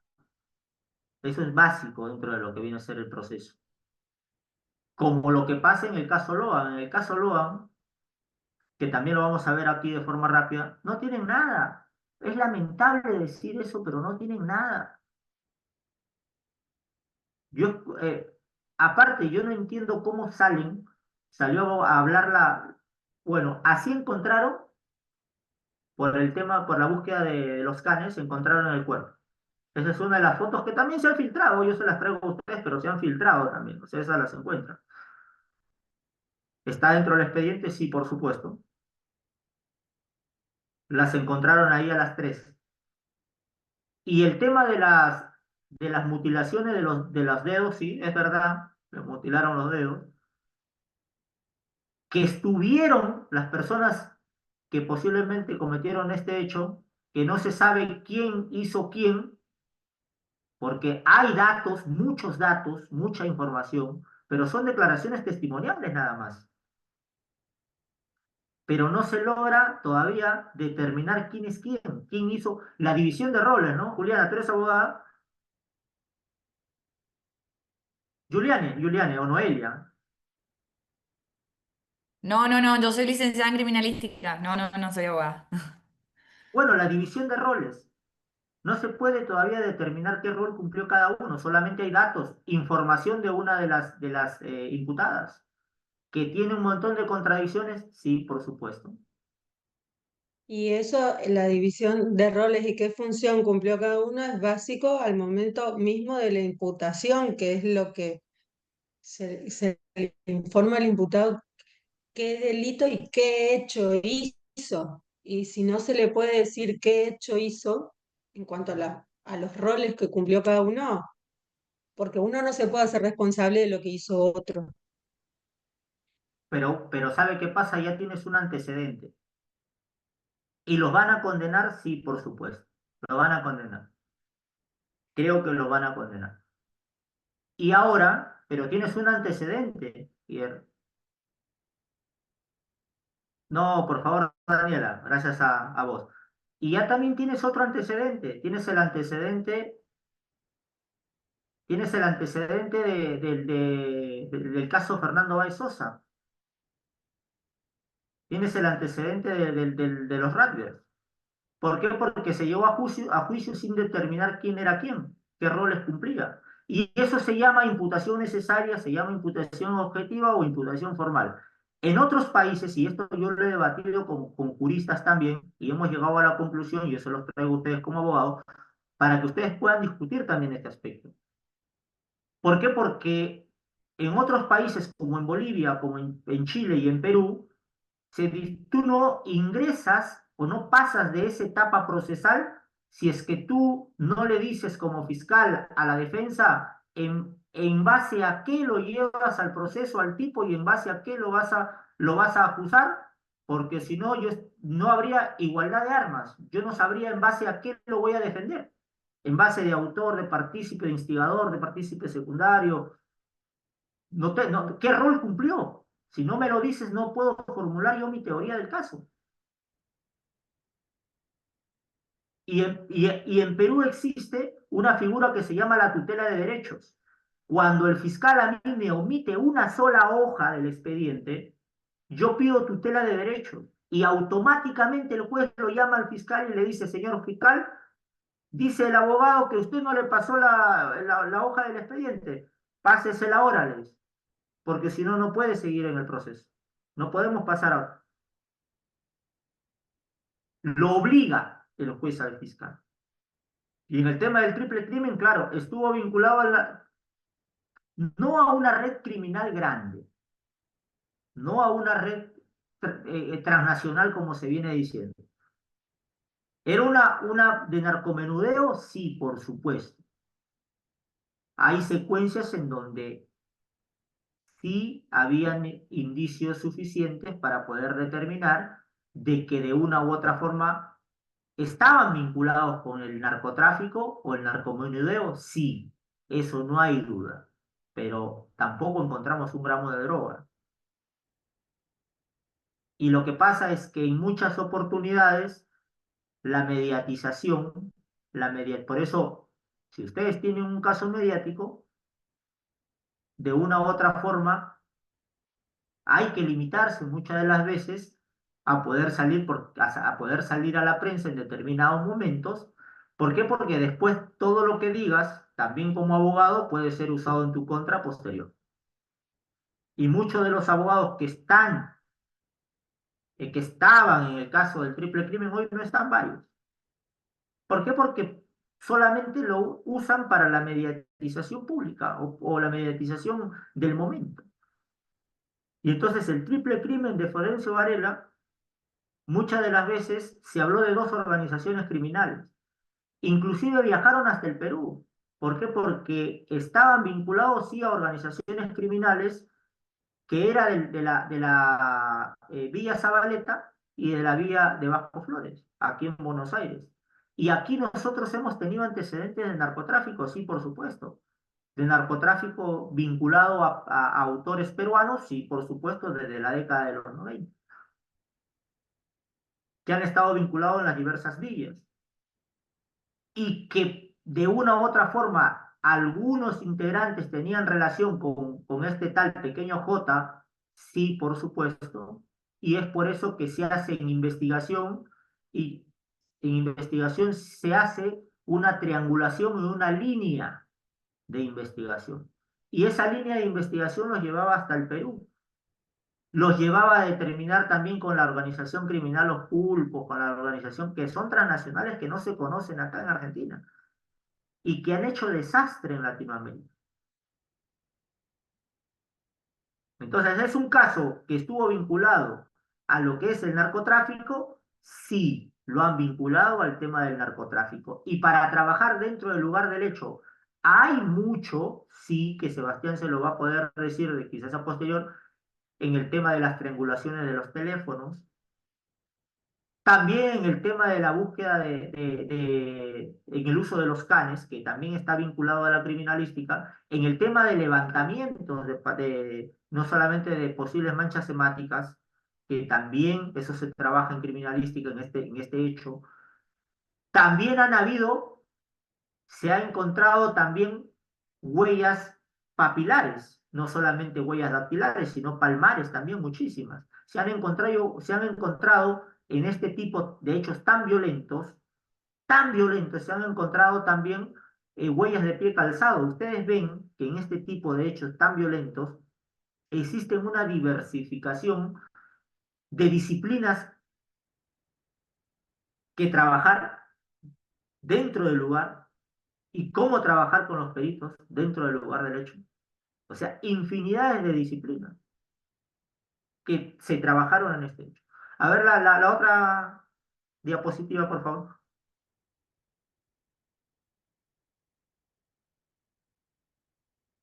Bueno, y este caso que inició el juicio. Logan. Todos los que están ahí son las personas que están imputadas de... Ni siquiera, miren, imagínense que tampoco acá, este es el absurdo del caso procesal. ¿Y por qué digo del absurdo del caso procesal? Porque uno dice, uno evoluciona, ¿no?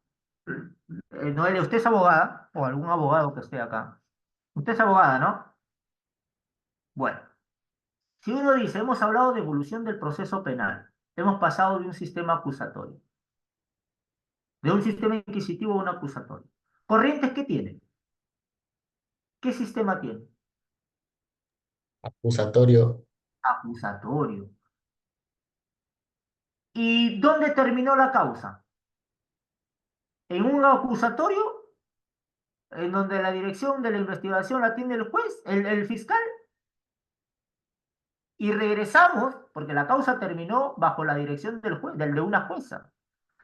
Es decir, hemos evolucionado procesalmente, Corrientes con un sistema acusatorio, pero para estos delitos que son vinculados a la trata, no tiene que regresar de un sistema acusatorio en donde el juez, el fiscal es quien investiga, regresa al ámbito inquisitorio, en donde el juez tiene que investigar. ¿Pasó eso o no pasó eso?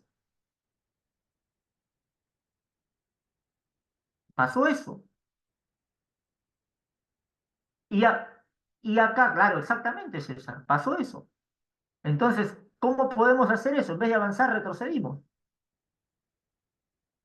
Ahora, este también es un caso emblemático de hacer las cosas terriblemente mal. Yo les voy a decir ¿Qué es lo único que hay en este caso que se sostiene? ¿Qué hay lo único en este caso que ¿sabes lo que encontraron? ¿Qué encontraron y qué es lo que tienen para vincular a algunas personas que están acá? A pesar de las infinidades de contradicciones, ¿no? Eso fue plantado, pero lo que tienen es una huella de olor. Lo único que tienen dentro del proceso es una huella de olor. Que eso inclusive ya presentaron, creo que la nulidad ayer o hoy, a pesar de que ya han presentado un montón de nulidades sobre eso, pero la volvieron a presentar ahora en el juicio, sobre esa huella de olor. ¿Y saben qué pasa? Que esa camioneta, hay una camioneta que también esa camioneta nunca estuvo custodiada. Nunca se custodió, nunca estuvo custodiada. Y es por ese camino en donde van a ir. Ahora, yo creo que los van a condenar, sí los van a condenar, pero los van a condenar en base a testimonios. Solo en base a testimonios porque no tienen ningún elemento material probatorio científico. Y se los digo de verdad, ¿eh? Y ahí están los imputados. ¿Mm? Ustedes Pero saben que, tampoco tienen, profesor, pero tampoco tienen ningún testimonio que hayan visto que ellos le hayan llevado al LOA, ni no tienen nada en realidad. bueno, por El eso, chiquito desapareció y le comió la vaca, digamos, una cosa por decir así, y no tienen nada hasta el día de hoy.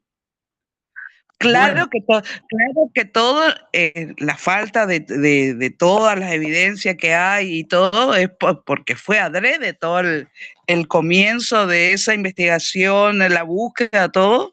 La idea aparentemente era que se pierda el chiquito. Así que mire, nunca van a tener nada. le comento. A mí siempre se me preguntó, y ese es uno de los errores cuando se comenzó el tema de la investigación en este caso. No sé si donde están todas las personas en la mesa, Sí, listo. Muchos me preguntaron, me dicen dónde, y yo les digo, ¿por qué siempre se dijo que el punto cero fue el naranjal? ¿Ustedes escucharon el naranjal, sí o no? Que el punto sí, Bueno, ahí fue la investigación y ahí se determinó la investigación y todos apuntaron contra el naranjal, ¿sí o no? sí. Pero si ustedes hacen investigación, y Sebastián después se los va a explicar, hacemos lógica y hacemos razón. Cuando nosotros, las que se han estudiado criminalística, nos enseñan así, con lógica y razón. El punto cero era la mesa, no era el naranjal. Ahí era el punto cero, para poder investigar, para iniciar la investigación. Algunos expertos, amigos en perfilación y en temas de comunicación verbal, comunicación gestual, han analizado esta fotografía y todos apuntan al niño, dicen. Bueno, yo hago ciencia, ¿no? Con Sebastián hacemos, y los que somos criminales hacemos ciencia. Podemos, sí, nos puede ayudar en la investigación, claro, por supuesto, pero para mí en la investigación el punto cero era este. Acá tendríamos que haber iniciado desde un principio y se perdió muchísimo tiempo. Muchísimo tiempo. ¿Y sabes quién tendría que haber, sabes quién, a quién tendrían que haberla investigado más? Ahora ya están en juicio. Esa Camila. Camila sabía mucho,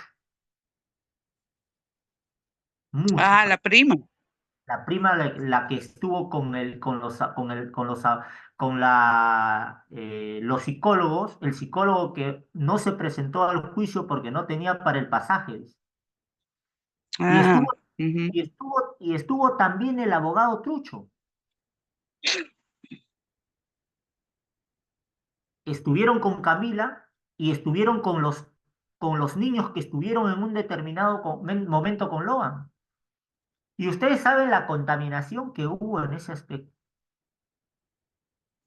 Y en este caso, siempre yo digo, las respuestas las tienes siempre en el ámbito interno. Tienes que partir siempre del ámbito interno. Es a la inversa de la criminalística cuando llegas al lugar del hecho que parte de lo general a lo particular. En investigación partes de lo particular a lo general.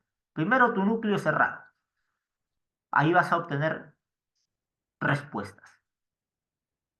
Y se investigó. Es el manual también de una mala investigación. Malísima investigación. Que hoy en día yo considero que los van a condenar, pero solo en base a declaraciones testimoniales y en base a contradicción. Así que bueno, ese es el tema del caso Loan. Y a ver, seguimos pasando las placas. Y este es el caso de Agostina, que ahora están con todo el tema del caso Agostina, ¿no? ¿Han escuchado? Sí, supongo que han escuchado el caso de Agostina. Sí, Bueno, el caso de Agostina sucedió en Córdoba y el caso, Sebastián, yo quiero que me ayudes ahí. ¿Han escuchado ustedes cuando salía a declarar el fiscal, sí o no? Yo en una nota que hice para, ay, no, para Radio Nacional, creo, le dije yo a los únicos,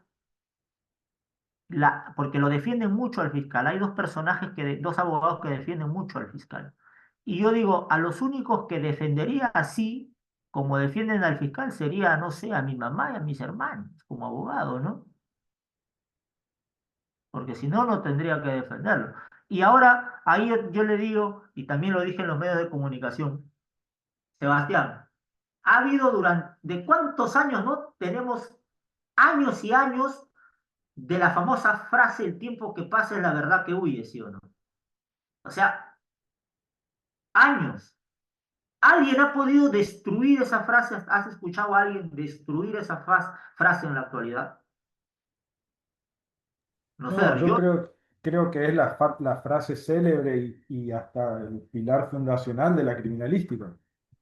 claro, yo no he escuchado hasta el día de hoy que alguien haya podido destruir esa frase porque el fiscal, que es un mamarracho en realidad para mí, y se lo digo a ustedes de forma directa,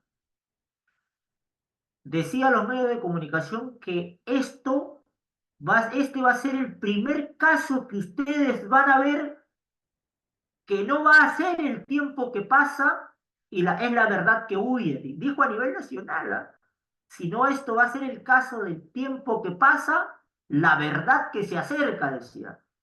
Vamos a crear historia con esa famosa frase de ese famoso conocedor prócer de la criminalística. Bueno, ¿el tiempo le dio la razón? No, no le dio la razón al tiempo. Y ahora, y ahora es algo muy importante. ¿Por qué? Porque dentro de lo que es la investigación, no tenían nada en principio. No tenían nada. No tenían nada. ¿Sabe cuándo todo lo que tienen hasta el día de hoy se lo tienen que agradecer a la prensa? En este caso. Es el manual de hacer las cosas mal también. ¿Por qué? Porque la prensa, el fiscal da una declaración el día miércoles 27 de mayo. El día miércoles, ¿ah? El hecho sucedió el día sábado. Se desapareció Agostina. Y esto es datos, ¿ah? Son datos, esto se llama secuencia de hechos dentro de la investigación. Es una secuencia de hechos. Y el fiscal estaba realizando una entrevista en un canal televisivo muy visto y empezó a discutir con la periodista. ¿Por qué? Porque la periodista le decía, pero todos los vecinos de acá me dicen de que esta era la casa de Barrelier, que acá domiciliaba Barrelier. Le decía, no, que ustedes tergiversan la información, que ustedes no tienen ninguna información, que siempre hacen lo mismo. Pero señor fiscal, ¿Qué le cuesta a usted entender que acá la gente dice que era un aguantadero la casa de Barreler? A las 2, 3 horas allanaron ese lugar. O sea, la información la sacó de los medios periodísticos. Y no le echo la culpa a la policía judicial, ¿ah? Nada que ver. No le echo la culpa a la policía judicial. Pasó el día miércoles y ahí encontraron, y el día miércoles recién fue detenido también Barrelia. El día miércoles. O sea, pasaron tantos días desde el hecho. O sea, no tenía nada el fiscal. Ahora, habían declaraciones previas, había una de, Barrelier se conoció el nombre de Barrelier el día sábado el domingo en la madrugada ya se sabía quién era Barrelier. ¿Agostina podría estar viva? Sí, por supuesto podría haber estado viva si es que se hubiera tenido consideración de una u otra forma o un tino más dentro de la investigación. ¿Mm? Sigamos pasando la plata. Bueno, ese es el Barrelier, un tipo que tiene un montón de investigación, un montón de casos. Tenía un caso del año 2010, tenía un caso del año 2016, tenía un caso del año 2020 de la muchacha que salió desnuda, eh, que se salvó necesariamente, y el caso de Agustín. Pero bueno, es investigación, pero también está metido un montón de otros condimentos que ustedes ya de repente tienen conocimiento. Sigamos pasando a la fotografía. Ahora eso, ¿qué les llama la atención a ustedes aquí? Lo han visto también, ¿no?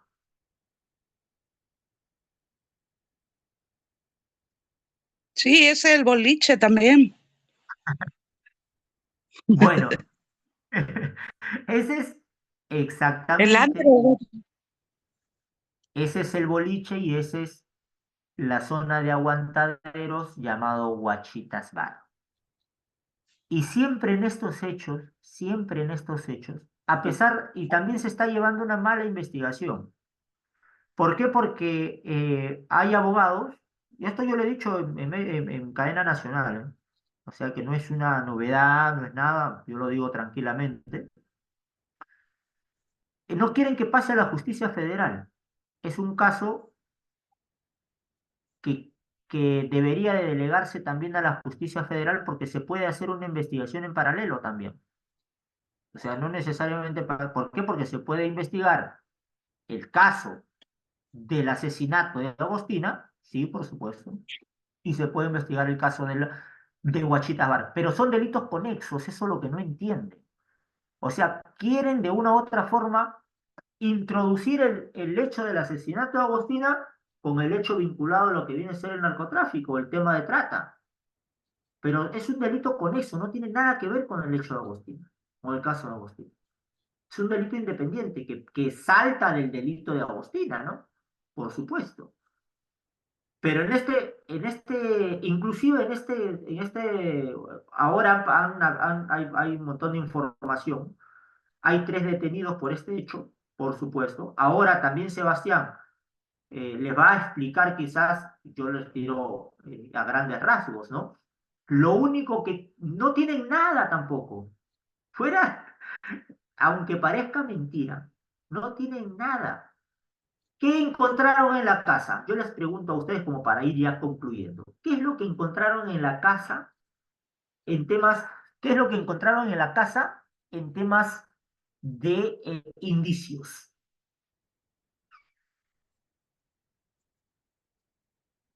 No ¿Qué es lo que tienen nada. no, Sacaron pero unos colchones, unas palas, no sé qué cosa, todo lo que muestran por la tele. Si le matan, si el muchacho, no sé si llegaron a encontrar manchas hemáticas ahí, me parece que sí, no recuerdo, pero para encontraron poder manchas. decirle que... ¿Mm? ¿Se acuerdan que ustedes escucharon que habían encontrado en una de esas intervenciones gran cantidad de patrones de manchas hemáticas. Sí, eso dijeron. Bueno, hay una información también que se dice que no, que fueron mínimas los patrones de manchas hemáticas y que también ninguna de esas manchas hemáticas pertenecen a Agostina. Que por eso supuestamente ahora estarían buscando en otro lugar eh, la zona en donde supuestamente la habrían descuartizado a ella, pero no entienden cómo es que le sacaron de la casa entera, y después le encontraron todo descuartizado, Pero, sin que nadie viera nada. claro, exactamente. Ahora, se habla de la custodia de la casa, que también ahí podemos entrar nosotros en discusión. También, por supuesto. Dicen de que no se preservó bien. Ahí yo discrepo un poquito en ese aspecto. ¿Por qué? Porque, y yo creo que Sebastián también puede coincidir en ese aspecto, y no. Pero yo, y los que son criminalistas acá también. ¿Por qué? Porque se habló mucho de que, y esto es un error para mí, que también en este caso han salido los que durante años han estado con los protocolos, y se lo he dicho en vivo y en cadena nacional, ahora salen a criticar los protocolos, los manuales, pero si ellos mismos son los que están dentro de las instituciones y dentro de los centros de formación. Ellos son responsables de ver todos estos protocolos durante años, les he dicho. Entonces, ¿qué salen hoy a criticar lo que ellos mismos hacen? Se habla del tiempo que pasa, la verdad que huye, pero para el levantamiento de rastros se hizo como no sé cuántos días y demás cosas que pasó tanto tiempo que todo fue alterado. Claro, pero mira, a ver, y para ir concluyendo, si es que encontraron una gran cantidad de patrones hemáticos, digamos sangre, si encontraron sangre dentro del lugar, usted que es licenciado, lógica y razona, y también vinculándolo a la parte procesal, porque eso se está discutiendo mucho y se está hablando mucho y para mí erradamente. ¿Por qué? Porque si tú encuentras, es lo mismo llegar a ese domicilio que no estuvo preservado y que no se preservó, encontrar una gran cantidad de manchas de sangre, o sangre, pongámoslo, no se debe decir sangre, pero bueno, digamos sangre. Gran cantidad en el baño, en el dormitorio, en el pasillo, en el garaje, gran cantidad. Y si la casa no estuvo preservada, ¿eso no tiene valor dentro del proceso? O sea que alguien vino y tiró gran cantidad de sangre para sembrar la sangre de Agostina. O sea, mataron a Agostina otro lado y tiraron todas esas manchas de sangre ahí. No, O sea, No, hay indicios que son pero sí tendría duda, sí se tendría duda de muchas cosas que se pudieron haber implantado, pero, o sea, como usted dice, no es que le mataron a otro lado, fueron y tiraron sangre ahí, pero sí habría como decir, más hipótesis, más dudas, un montón de cosas que se abrirían ahí en ese caso si no fue preservado desde el momento uno. ahora. Por eso, ahora te tiro el otro ejemplo. O sea, sería distinto que el hecho fuera que a Agostina la hayan matado por proyectiles de arma de fuego y que de repente el lugar no estuvo preservado durante varios días y que de repente, oh, encontramos el arma adentro. Es más sí, ahí es discutible. distinto. Es más Sí, discutible el elemento material probatorio que discutir esa gran cantidad de sangre que se encontró de Agostina en ese domicilio. O sea, eso es un absurdo, es lógica, eso nunca te lo van a dar. O sea, hay indicios que son discutibles dentro del proceso y hay indicios que sí te van a generar duda, como es el caso de encontrar un arma de fuego en un lugar en donde no estuvo preservado durante muchos días. eso sí es discutible. Inclus- Inclusive el abogado en ese caso todo el tiempo va a intentar tumbar un montón de cosas que hay, o sea, por así decirlo, tumbar, pero por el hecho de que se va a aprender directamente la parte de la preservación y todas esas cosas, porque o sea, desde el primer ejemplo se siembra la duda, entonces van a buscar atacar desde cualquier lado para la defensa. Eso es que ese es el rol del abogado defensor.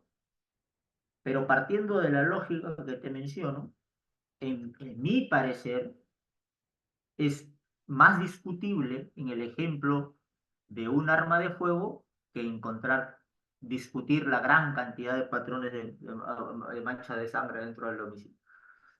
Lo que pasa, yo no estoy al tanto de los pormenores de la causa, pero según lo que se está hablando acá, eh, suena lógico esa manera de pensar, pero también la lógica es que si yo digo que se contamina la evidencia porque no está preservada para nada. O sí está preservada y está preservada para todo.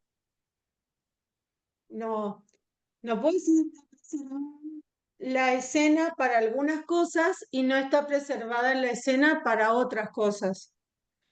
O digo que está preservada o digo que no está preservada.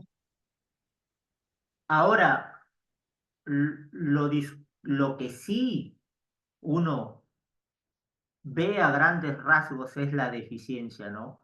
¿Cómo tú puedes de una u otra forma, creo que se hizo un cuarto allanamiento, y si tú de una u otra forma haces la primera intervención, porque se hizo primero una inspección ocular, y ahí tienes que sacar, ya eso es de manual, tienes que sacar a todos los que están ahí en ese domicilio, sacarlos de ahí, preservar el domicilio.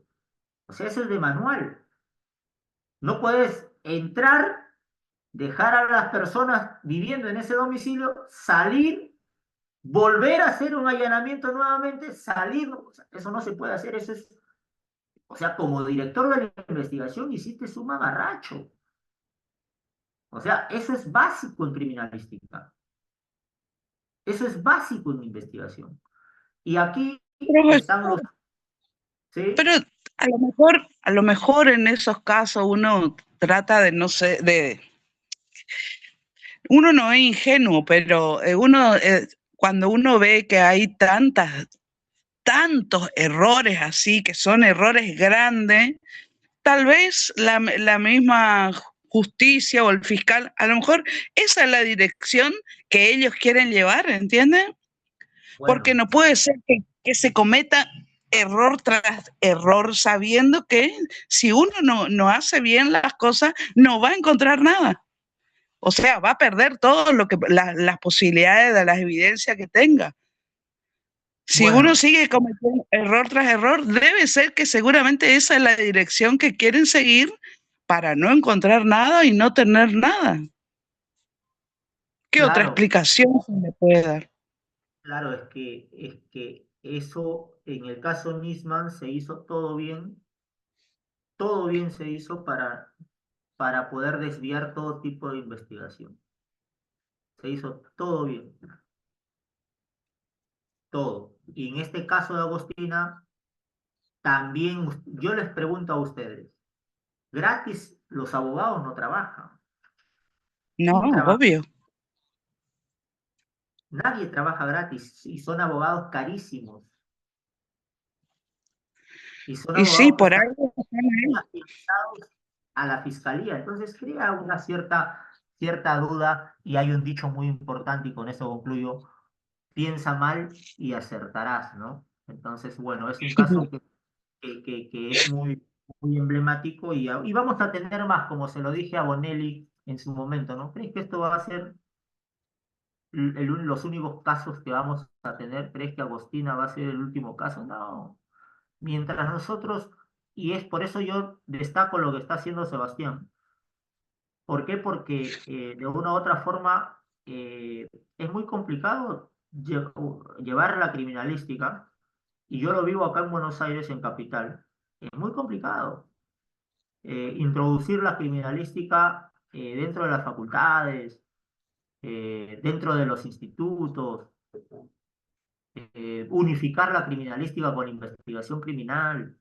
O sea, no todos lo hacen. Y en una diplomatura también, por supuesto. ¿Por qué? Porque tienes que tener todos los condimentos, no solamente ver derecho penal o derecho procesal penal. Todo, todos los abogados tienen que conocer conceptos básicos de criminalística, básicos. Y eso los va a fortalecer muchísimo, porque a mí me ha ayudado bastante.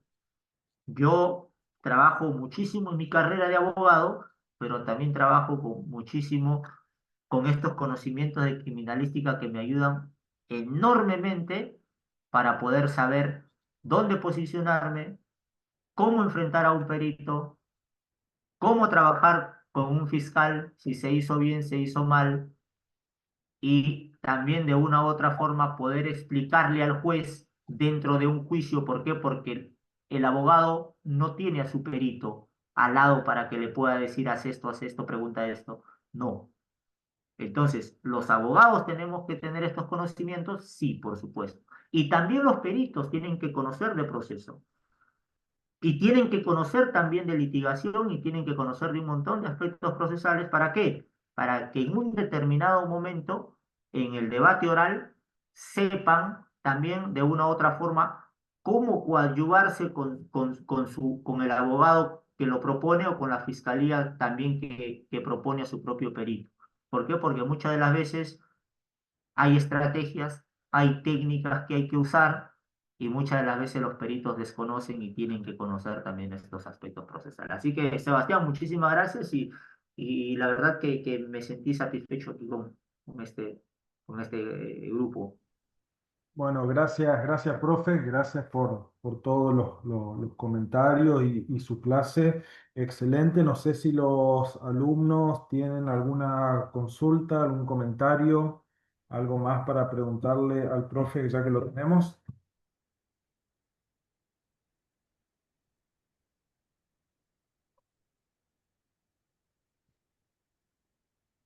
No, nos Cualquier excedimos un poquito. consulta Sí, sí, a sí, Mario. disposición, ¿eh? Cualquier consulta estoy acá.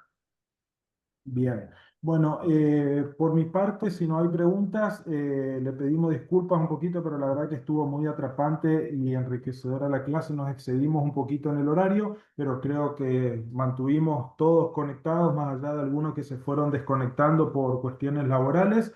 Así que, como es, quedamos a la espera, Mario, de eso que nos prometiste que nos ibas a compartir. Yo le voy a subir en el aula virtual a ellos para que tengan ese material.